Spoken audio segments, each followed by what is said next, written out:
জামাতে ইসলামী তাদের লোগো থেকে আল্লাহর নাম বাদ দিয়ে দিয়েছেন এবং আকিমুদ্দিন আনাকিমুদ্দিন এটা কোরআনের একটা আয়াতের একটা অংশ।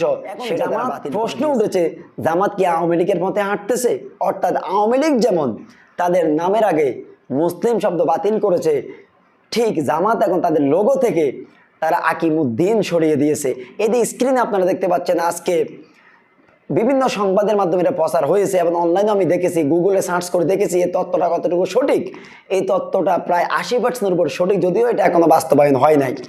এখন প্রশ্ন হলো, আপনারা একটা ইসলামিক দল, আপনাদের উদ্দেশ্য পরিষ্কারভাবে আপনারা বলেন যে আপনারা ক্ষমতা গেলে কোরআন সুন্নাহ দিয়ে দেশ চালাবেন, ইসলামী রাষ্ট্র কায়েম করবেন, আমরা বিশ্বাস করি। প্রিয় জামাতের ভাইয়েরা, আমি আপনাদের বিরুদ্ধে বলার জন্য এই ভিডিও তৈরি করি নাই, আমি আপনাদেরকে ভালোবাসি আল্লাহর জন্য। কিন্তু আপনাদের কোনো ভুল, কোনো গোমরাহি পেলে ইমানের জায়গা থেকে সেটা প্রতিবাদ করতে হয়, কারণ অন্ধ অনুসরণ আমি কারো করি না। এবং আপনারা এই আকিমুদ্দিন আর আল্লাহর নামটা সরিয়ে আপনারা কি বুঝালেন? এতে আপনাদের কি লাভ হলো? আর এখন তো মানুষ এই লোগোতে যখন আপনাদের আকিমুদ্দিন থাকবে, দিন প্রতিষ্ঠা করা, তখন এটা দেখার পরে মানুষের যে একটা আবেগ আপনাদের উপর কাজ করবে, একটা ভালোবাসা কাজ করবে, সেই জিনিসটাতে আপনারা এখানে আঘাত করেছেন। অনেক মানুষ এখন প্রশ্ন তুলেছে যে যারা লোগো থেকে ক্ষমতা না আসতেই আকিমুদ্দিন সরিয়ে দিল, আল্লাহর নাম সরিয়ে দিল, তাহলে আওয়ামী লীগের সাথে তাদের তফাৎ কী রইল? ওই যে আওয়ামী লীগ যেরকম তাদের নামের আগে মুসলিম শব্দ বাদ করেছে।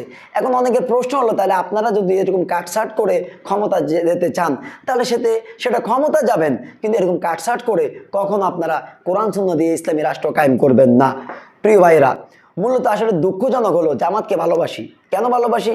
এর অনেক বড় কারণ আছে। তার মধ্যে একটা কারণ হলো, আওয়ামী লীগ এবং অন্যান্য রাজনৈতিক নন ইসলামিকদের রাজনৈতিক দলের চাইতে জামাতে ইসলামী শতগুণ নয়, 1000 গুণ ভালো।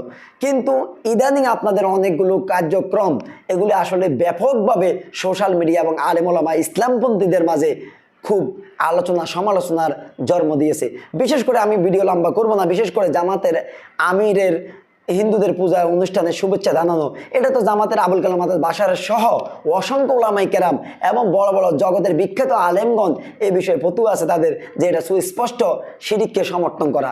অথচ জামাতের অনেক ভাইরা এইটাকে ইনিয়ে বিনিয়ে জায়েজ করতেছে। এছাড়া পর্দার বিধান নিয়ে এবং আরও অন্যান্য বক্তব্য নিয়ে আপনাদের বিরুদ্ধে অনেক সমালোচনা তৈরি হয়েছে। সর্বশেষ এই লোগোতে আকিমুদ্দিন শব্দটা বাতিল করা, আল্লাহর নাম বাতিল করা, এটা আসলে খুবই দুঃখজনক। এর থেকে লাভ হলো কি? বরং আমি মনে করি এতে লাভ তো হয় নাই, দেশ সমালোচনাটা শুরু হয়েছে, এতে জামাতের লাভের বদলা ক্ষতি হয়েছে।